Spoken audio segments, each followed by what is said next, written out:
Your name is Nepeta Leon, on Durs of Universe A2. You wake up in a warehouse with high ceilings, your arm across Equius' chest, in the same position you fell asleep on the meteor. The Midnight Crew, Diamonds Droog, Hearts Boxcars, and Clubs Deuce, are nowhere to be found. Where are they? You ask with hesitation. During your last session of dreaming, you and Equius had extricated the Midnight Crew, fleeing from the demon. As soon as Equius had nabbed all 3 Carapacian men in his grip, you had been able to give the demon the slip with ease. Equius has always been skilled at secrecy and espionage in spite of his massive and unsubtle stature. He once told you that he was an heir of void, but that means about as much to you as being told you are a rogue of heart. You walk hesitantly to the window, looking across the cobbled streets of Dursa's Moon. It's empty of Carapacians, most of them either gone or dead. The structures around you are scarred with burn marks and smoke, faint green flames licking the ruins. You look away, feeling tears about to sting your eyes. Every few moments, there is a rumble in the near distance, like a peal of thunder, followed by the green flash of the demon's magic. He howls miserably, his anguish reverberating across the black firmament of Durs. We should not have fallen asleep, Equius hisses. The warehouse you're in is empty and barren, a patch of roof blown away by the demon. It's clear that the Midnight Crew are not here. Maybe they're on their way to Skya without us. You offer hesitantly. Equius shakes his head. Without my shroud of void, they would have been spotted. Not only that, but... Equius hesitates, blinking. He points to a dark corner of the warehouse where a trap door lays against the wall, ajar. You both walk to the trap door, peering down into it. Midnight Crew? You hiss into the darkness hesitantly. In response, there is a grinding rumble from down below, and the floor of the warehouse suddenly tilts askew. You yelp, and Equius gathers you under his arm as he leaps into the wide trap door. The fall is longer than you assumed, you and Equius landing heavily on concrete, rolling clumsily in a heap. "There you are," says a voice above you, heaving you to your feet. You look up bewildered, the rumbling intensifying around you. Diamonds Droog points behind him and says a truly mystifying 2 words. "Get in." Beneath the warehouse's floor in a basement lies a small black-colored rocket ship about the size of a scuttlebuggy car back on Alternia.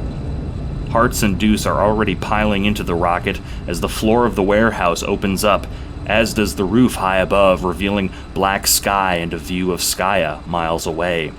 It doesn't take a rocket scientist to see what their plan is. There is no room for us, Equius insists. Hearts looks up and down Equius' large body doubtfully, slowly nodding. "How are you 2 gonna get free?" asks the man, his voice only just breaking over the tumult around you. Steam is now hissing and spewing from the bottom of the rocket. "Droog!" shouts Deuce from the door in the rocket ship. Droog looks over his shoulder hesitantly.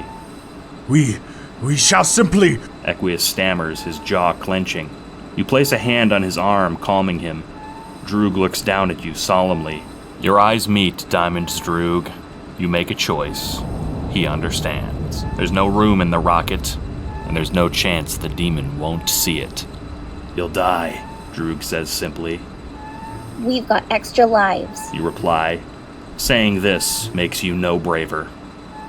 You're not sure how you fell into this situation, and you don't actually know the Midnight Crew exceptionally well, but sacrificing your dream selves for them seems somehow correct. You and Equius don't have an opportunity like they do to exile yourselves on your old world and maybe live a new, better life, but you can help these 3 black-shelled men live another day. You and Equius float up to the roof as the rocket's engines clatter and stammer into gear, watching as it explodes from the bottom and accelerates past you with a gale of wind.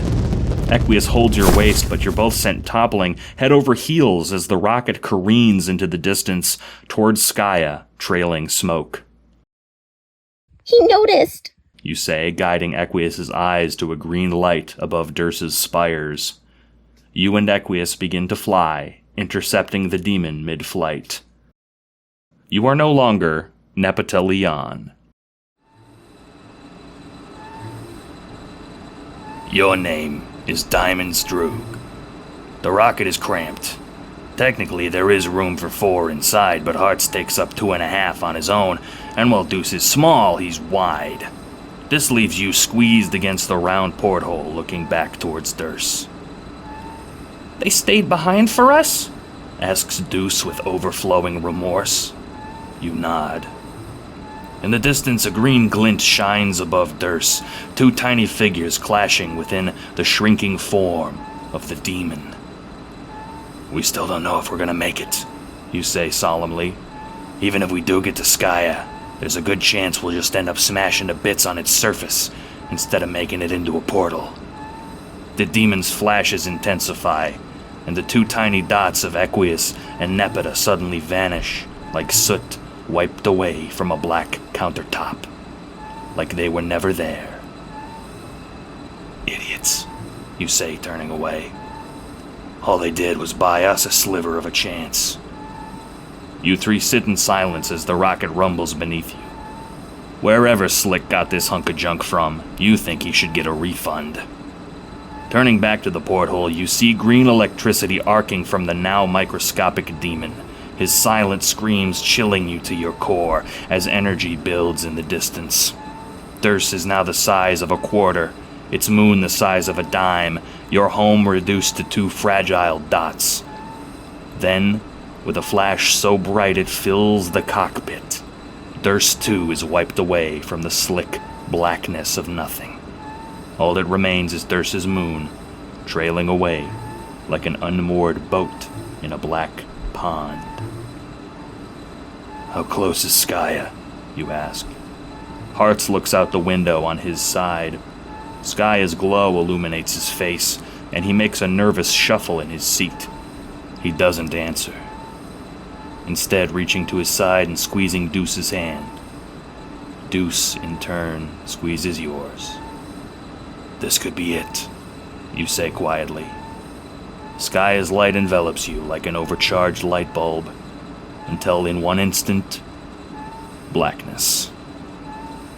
You are no longer Diamond's Droog.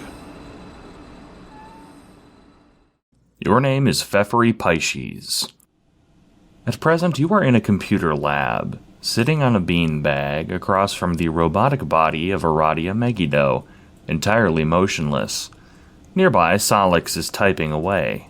How's not being Empress? He asks, not looking away from whatever little project he's working on. He's so cute, hunched over like a shrimp.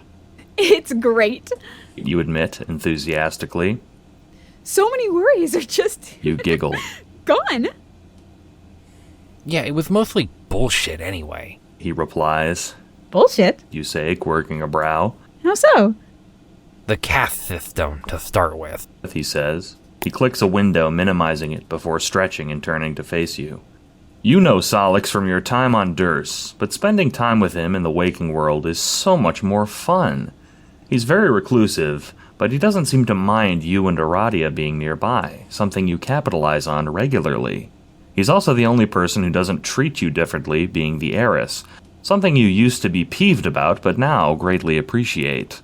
How is the caste system bullshit? You say, more curious than incredulous. It's logical, isn't it? You pat a nearby beanbag in offering, which Solix accepts. You giggle as his slender figure sinks into the beanbag, folding him in half. They say it's logical, says Solix. Because high bloods are rarer and stronger than low bloods. That means they're more valuable. Or so we're told. Mm-hmm. You muse, scooting your beanbag closer. Aradia's body twitches. She's sleeping, but her eyes are wide open, which unsettles you a little.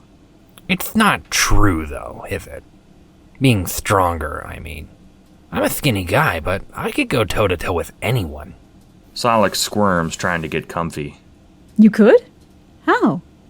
You grab Solix bridal style and suddenly deposit him directly into your lap. He doesn't sink in and looks at you irritably. Even so, he doesn't move. I've got psionic powers. The same power that used to power the battleships that conquer other worlds for Alternia. I could probably even kick Eridan's ass. Wow. You reply. You're not sure if you believe him, but he does have a point. We're told that warmer colored bloods are worth less, and the cooler colored bloods are worth more. But I don't see how that's true at all. Solix shrugs. It's just luck. It's what we're doomed into. I guess. You say noncommittally. Frankly, you've always thought that hemospectrum was moronic, so Solix's argument just reflects what you already assumed. You idly stroke Solix's hair.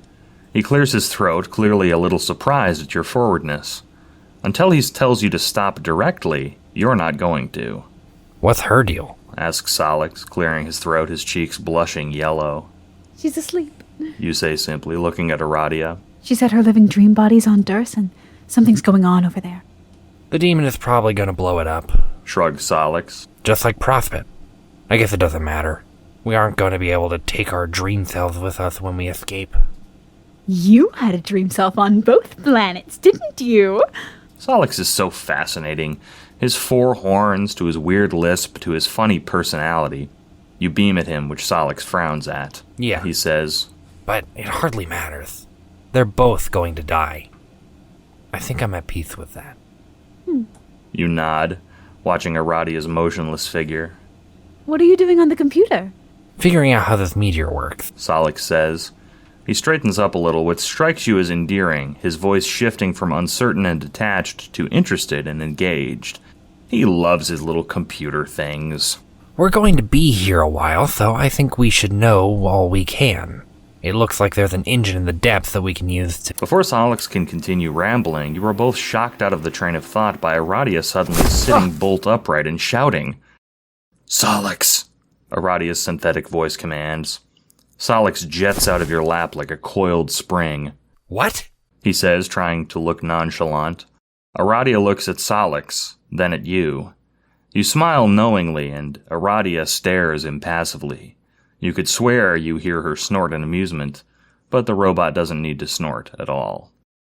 I have some bad news that you have both likely gathered by now, Aradia says flatly. The demon is going to blow up Durst? Solix says. He insisted before he didn't care, but you can tell he's sad. Yes, says Aradia. He has already destroyed Durst proper, and he is about to destroy the moon where our dream bodies are sleeping. Is there anything we can do? You ask. You have a feeling the answer will be no, and Aradia doesn't bother responding. I don't have much time, she says. I am not like you. My dream self is my only remaining living body, which means that once I'm gone on Durst, I'll be... Realization strikes you and Solix at the same time. What? Solix grasps Aradia's shoulders. No, wait, no! You're gonna die again?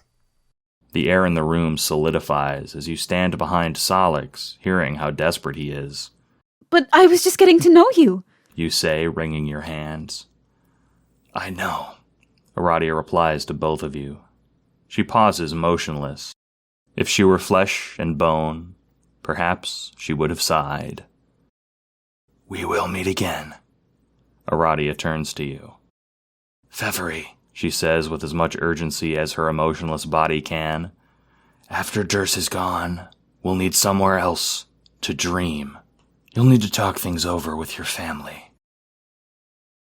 You blink. Solix looks at you, hoping to find some clarification on your face. He stays wanting. What? Says Solix, looking between you both. What? You echo, looking searchingly at Aradia. Stand back, Aradia says. You and Solix both take several paces back, waiting for Aradia to clarify her thoughts. Instead of doing this, however, her robotic body explodes into 1,000 tiny shards of shrapnel. You and Solix raise your heads as you're both weakly battered by tiny metal fragments. You are no longer Feferi Pisces. Your name is Bec Noir, floating in the purple rubble of a freshly exploded Durst. You let your temper take control again, didn't you? You sigh, floating aimlessly in the rubble of what once was Durst, the horrible feeling of doing something you regret settling into your bones. Might as well finish the job. You sigh, watching Durst's moon float slowly away, its chain trailing like a lone streamer. The boys are gone, carried away by a rocket, blocked by two stupid gray aliens. Killing those two didn't take long, but it was long enough for the rocket to be gone. You run a hand over your canine ears. Nothing for it. Maybe some planeticide will cheer you up. You raise a hand, shooting a thin beam of green into the moon in the distance, like a straight rod connecting you to it momentarily. It looks to be about 2 miles away, still looming in size, much closer than you were to Prospect when you blew it up. The explosion is more intense when it finally comes. Durst's moon cracking open like an egg with nuclear green yolk, a harsh wind fluttering your ears. The blast would tear the skin off a lesser Dursite, but your new powers render the harsh destruction as a dim tingle on your carapace. You turn away from the wreckage of the moon to pursue the dreamers. You turn approximately 90 degrees before pausing, turning slowly back to face the dissolving, crumbling superstructure. There it is again. In the middle of the moon's rubble is a sphere of bright red light, shimmering faintly where the middle of the moon used to be. You squint, and as you do, the brightness fades into technicolor swirls until fading altogether, leaving a shape. Floating in nothingness is a gray-skinned being with orange ram-shaped horns, one of those infernal fucking troll things that infest this session. You like them even less than the humans. You raise a hand to render the thing dead, wondering briefly how it even survived the destruction of Durst, when its eyes shoot open. Their shape is about 2 miles away, but miles in the empty void of the medium seem shorter than on terrestrial land. All there is between you is rubble and what you assume to be eye contact. Your hand lowers. To your confusion and disgust, the shape raises a sheepish hand and waves. It even grins. That's enough of that. You fire a beam at the troll thing, the same green rod of atoms that destroyed an entire moon. You finally turn the 180 degrees to leave. You don't bother watching. You've seen enough things die over your lengthy life that the thought of seeing one more thing doesn't fascinate you. Am I getting jaded? You wonder sadly to yourself. Killing doesn't have that same pizzazz it once did. Was that supposed to hit me? Says a gentle voice behind you. You start, instinctively grasping the air behind you, your hand finding purchase on a soft robe. To your shock, the troll thing is mere inches from your face, beaming like a fucking puppet. You growl, reaching forth to tear this thing's heart from her chest. She's familiar to you. The first troll thing you saw when you arrived on this hunk of rock. She looks different than she did then. Then she was a gunmetal gray robot, and now she's flesh and blood, shimmering slightly with wisps of some strange power. Your hand shoots forth, and you briefly wonder if troll things have their hearts in the same place in their chests as carapacians and humans. You reason it doesn't matter, and that most beings would die if a hole was punched clean through them. Wait, why hasn't your hand reached the troll thing yet? What the hell is going on? With angry realization, you find that your hand has stopped just short of the troll thing's chest, motionless. Your whole body is motionless. Wow, says the troll thing slowly. You really are trying to kill me. I'm afraid it won't work. The troll thing extricates herself from your grip, tugging her robe free of your hand, floating backwards, gossamer wings jutting from her back, flapping gently. Did she have those before? If I let you go, do you promise to play nice? Asks the troll thing condescendingly. She giggles, thinking better of it. Never mind. You're not the kind of bark beast to play nice, are you? Still, I can't keep you frozen in time forever. Frozen in time? Of course you're frozen in time. Time is the oldest enemy you have, especially now that the good times are behind you. Time is a real bitch, and he's twisting the knife through this ram-horned broad. Impotently, you writhe and squirm in your time prison, only managing a muffled whine and some stray green sparks, which the ram troll laughs at. This might be a problem, hums Miss Ram Troll. You occupy your frozen time by imagining all the ways you're going to kill her, frustrated that you'll only be able to do it once. I'm gonna kill you wheeze, managing only those muffled words from your state of suspended animation. Far from intimidated, the Ram Troll laughs.